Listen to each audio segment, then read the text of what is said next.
Hello and welcome to Video Revealed. I'm Colin Smith. Let's answer that question. When should I save?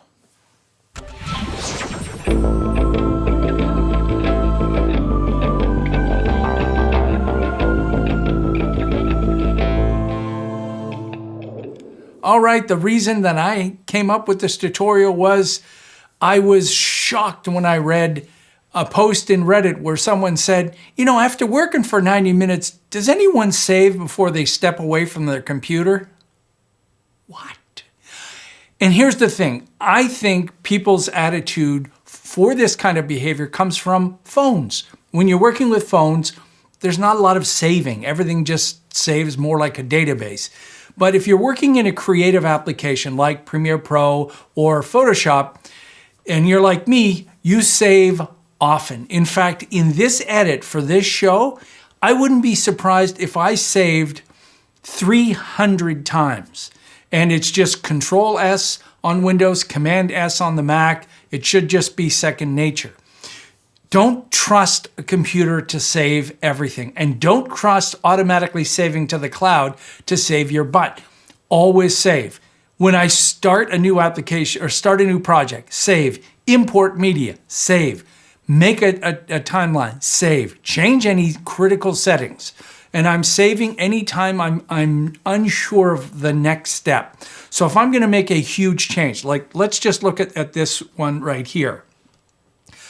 So I want to take this whole section, this part, and I want to put it over in the beginning part. This is going to be a big change. What if I want to go back? Well, what if I'm unsure of this change? I'm going to protect my audio, hold the Control key on the Mac, Control key on Windows, Command on Mac, and drag this over to here and flip everything over into that side. Oh, and see, I also flipped over my adjustment layer. And I would have saved before I did that, just in case I got to this point and realized, oh, I don't like that. Well, sometimes undoing isn't always the last undo. Sometimes it's 3 or 4 undos. And when you get to a point like this where I've gone down a bad path, I thought something creative would look good. I tried out a ton of things, and now I've got something that looks awful. What I'll always do is revert. So this is the opposite to saving a lot. I'll save, but if I'm about to do something like this, maybe I'll just try it first and play it back. That's why I go to the File menu, Revert, yes, get rid of all my changes, and now I'm back to where I was with this section later. And I like that better than a database style of saving, because with databases, they're great for databases. You're entering someone's name and address and it's in there, and how creative are you going to get? But in a creative application like Premiere Pro or Photoshop, I want to control what I'm saving and I want to control what I'm not saving. So there's a balance here between when to save and when not to save. I'll also save versions. So if I'm going to do that crazy edit where half the timeline is going to go to the beginning, I'll go over to this sequence, I'll right click on it, and I'll duplicate that sequence. And I'll give it a name that's a little bit more descriptive. For me, V for version 2, and I'll open that up. And now I'll do it to this version here. So I'll protect my adjustment layer and my sound, and I'll hold down Control, Command, and drop that over to there, unprotect those. And now I've got my edit, and it works out. So if I like it at this point, I would save, but I would have saved before I made this change. In fact, I would have saved before I even duplicated that sequence. Why not?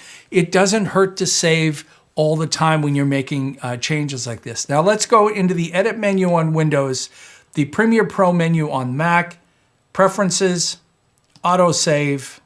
Here's a setting I always turn on, Save Backup Project to Creative Cloud. Now it's saving the project, which is relatively small if you don't have tons and tons of media. And it's okay to do that in case your computer completely fries something, you at least know you have a version in the cloud.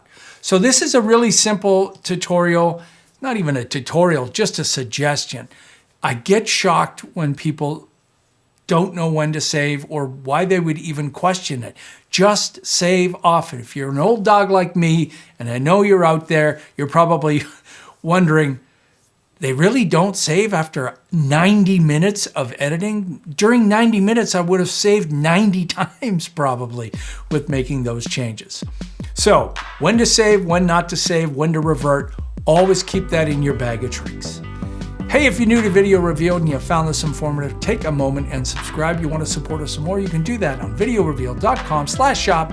You can donate once or monthly, any amount you want. There's lots of free stuff to download, the member section where you can download even more. And thanks to all of our wonderful donors and supporters out there. Until next time, I'm Colin Smith, and it's my job to peruse the comments on Reddit, the subreddits of Premiere, and another one on Edit, and get shocked into making a tutorial that tells you, no, you shouldn't walk away from your computer without saving. Save, save, save.